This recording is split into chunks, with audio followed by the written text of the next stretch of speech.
Hey, what's up? Welcome to another episode of an ongoing series where we basically take the camera anywhere we want to try to find secrets and new discoveries to some of our favorite games. And today, we're going to be looking at the open cage tool so we can look at Alien Isolation Out of Bounds. The creator of this camera is Matt Filer, so thank you, sir, because today we're going to be answering all the questions that people have been asking about this game, like where does the alien go? And what does it look like when he's killing you from a different angle? Well, let's not hold on that thought any longer and let's jump right in and tell you what's going on.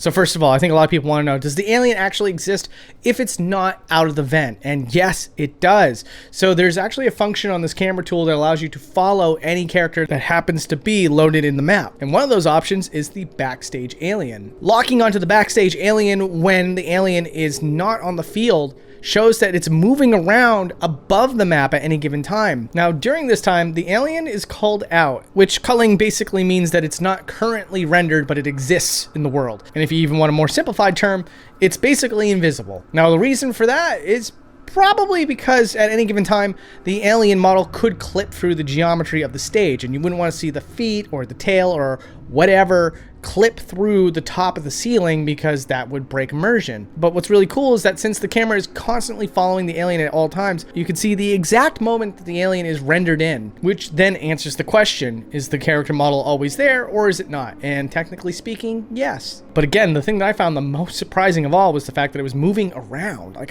wow, would not have guessed that. Next, I want to take the camera up to the alien and show you all the details. Like, for example, its little baby mouth. This guy's got quite a bit of length before it ends its journey, and it's got sort of like a square, boxy sort of shape to it.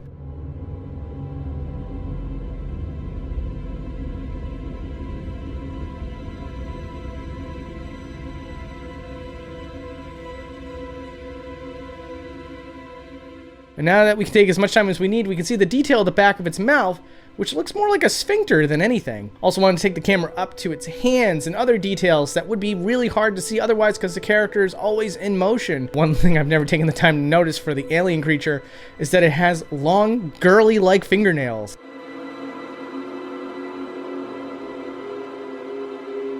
And yeah, I wanted to take a shot of its tail and its back and show you all the details there just before we move on to the next thing, which of course is the death sequences. But first, let's talk about today's sponsor, War Thunder. War Thunder is one of the most comprehensive vehicle war combat games on the market, which by the way is available on PC and consoles. And you got over 500 tanks, planes, and ships all spread throughout 10 different nations. We got all sorts of amazing vehicles like biplanes, as well as armored cars of the 1920s, or if you're looking for something a little bit more modern, fighter jets and modern tanks that were even seen today. Also, one of the best features that this game has to offer is the X-ray view. If you want to know exactly where those bullets penetrated the enemy vehicle, you get this awesome X-ray perspective that shows you exactly where you penetrated the vehicle. It's so cool. And with that, you can affect many different things like the fuel tank, the engine, or even the crew. War Thunder's got real-life looking graphics as well as amazing immersion because of the vehicles that you'll be operating. Couple that with authentic sound effects and you will feel like you are in this game. Seriously, if you're into military combat history, this is like the best game to play,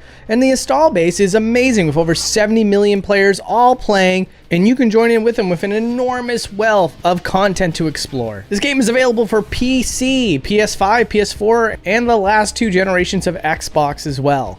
And you can play it for free, with new and returning players that haven't played in the last 6 months will also receive a massive bonus pack across all platforms that includes multiple premium vehicles, the exclusive vehicle decorator Eagle of Valor, 100,000 silver lions, and 7 days of the premium account. It's only available for a limited time, so act fast. Anyways, thank you so much, War Thunder, and back to the show. First one we're going to look at from another angle is the alien stabs you, you look down, you see the tail through your abdomen, and as you're just about dead, the alien puts its hand over your face, and you're done. Looking at that from another angle, of course, can show you how stiff the alien model actually is, but it's really cool to see that the alien model is fully modeled despite the fact that you would not be able to see that at any given time.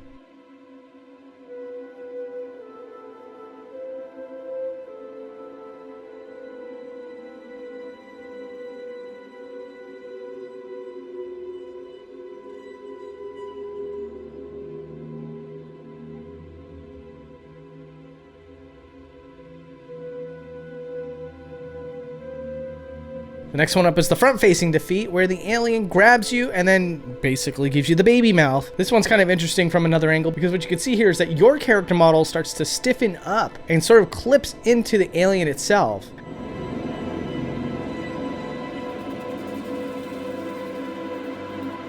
And then I'll do one where the alien knocks you down and then kind of comes up from above your head. As you can see, the animation from Out of Bounds is a lot more interesting.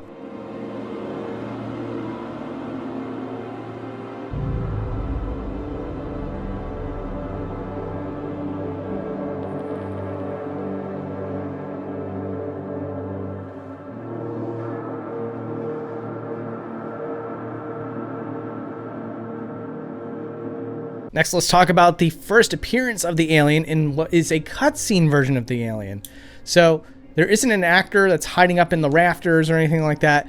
You have to trigger this cutscene, and then the alien will spawn in and do a very specific animation that looks really cool out of bounds. So while I was talking here, basically I just showed you the vanilla version, how it's supposed to look in the game. But now,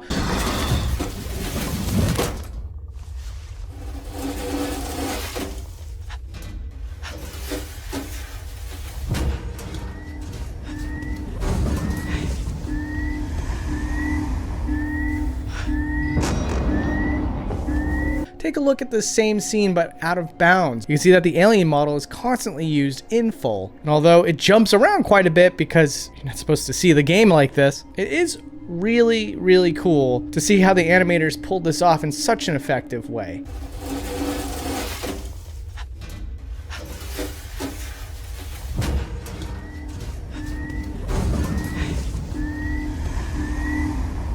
And of course, after it's all said and done, the alien goes through the door frame and then gets unloaded. And now let's talk about the Facehuggers. So the Facehuggers come out of these eggs and they hug your face, right? But if you take the camera inside of the egg, you can actually see that there's a depth cube inside. What's the function of the depth cube? Well, of course, this one is easy to explain. Basically what these dev cubes do is that they create a radial effect around themselves, and once the player trips that radial effect, it triggers a function that allows the facehugger to come out of the egg. Sadly, no, the facehugger isn't inside the egg at all times. Much like the xenomorph itself, the facehugger will just get rendered as it's needed.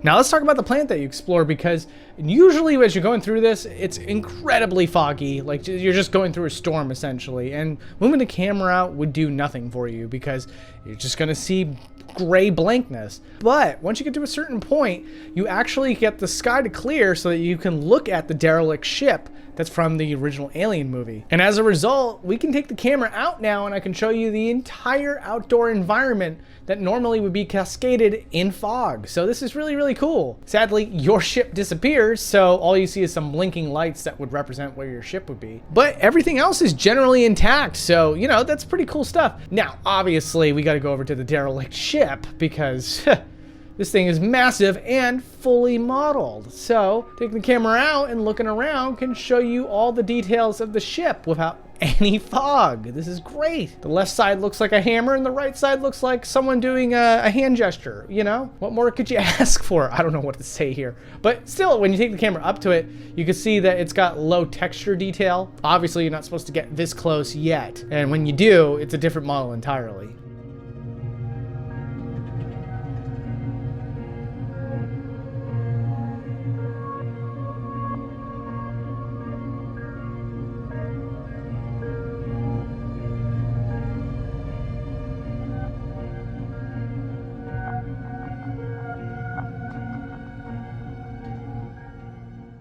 But now let's talk about birds. With Alien Isolation, you don't really get birds because you're in outer space, but there is still one little exception. Thanks to the original film that included drinking birds, these are also littered throughout Alien Isolation. So taking the camera up to it will show you that it's very, very low detailed. I'm not even sure any of this is actually textured. I think it might just be the modeling with a chosen color. And how about that scene if you get attacked by a robot?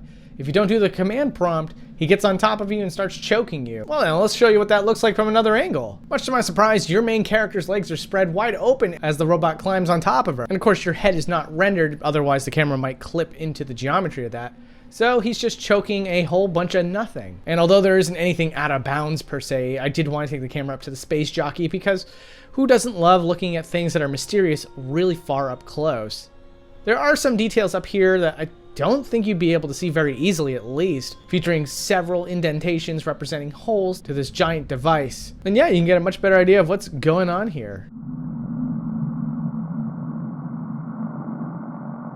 Anyways, next I want to show you this outdoor area because it's really, really cool. So it's very, very detailed, but if you take the camera over, the illusion starts to lose itself, and all the textures that are making up this area that you see from a forced perspective starts to look all stretched and low quality. It's so cool looking.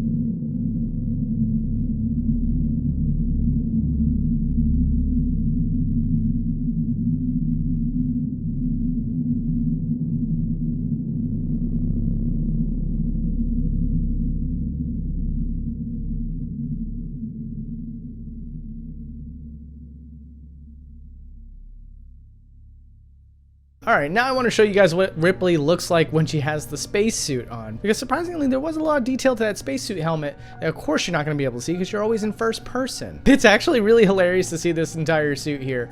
You know, just the fact that, like, yeah, you're missing the chest and the back, but otherwise you got a fully modeled character here. Also minus a human head. I don't know, it just sort of like takes on the identity of a character of its own in my mind. And also, this is what it looks like when you remove a bracer from another angle. Because there's so much detail to the character model despite the fact that you're in first person, there's just so much detail that I don't normally see in first person games. It's kind of neat. Like for example, Ripley's watch that tells you the day, date, and month, as well as other features to her model that of course you're barely ever gonna see, like the zippers on the back of her pants. Moving on, we got this hole over here, and if you take the camera down at this point in time, you can see that the hole goes down pretty deep, but going all the way to the bottom and then looking up will show you a whole bunch of flat surfaces that would not be able to be seen from the angle that Ripley was looking down at. These flat surfaces likely stored character models or other models that would be used later.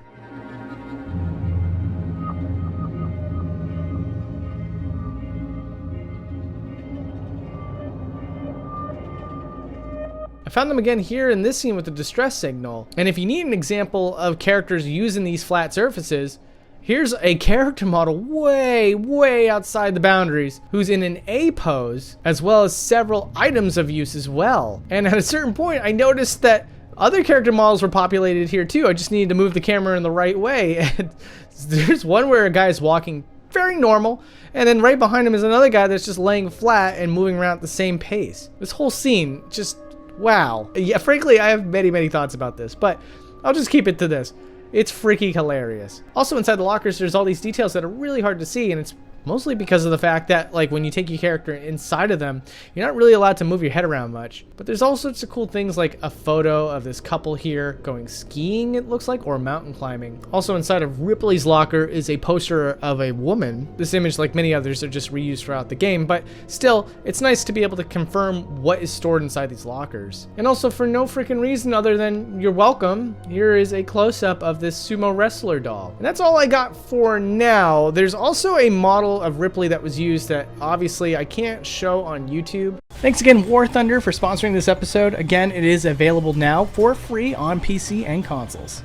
If you'd like to see the other side of Ripley when she starts the game, I'll have a clip of that on my Patreon page. Any payable tier will get you access to that, as well as any other not safe for work content that I've found on Boundary Break in the past. So those posts are still available to other games. Otherwise, thank you all so much for watching, and I will hit you with a new Region Break episode next, so take care.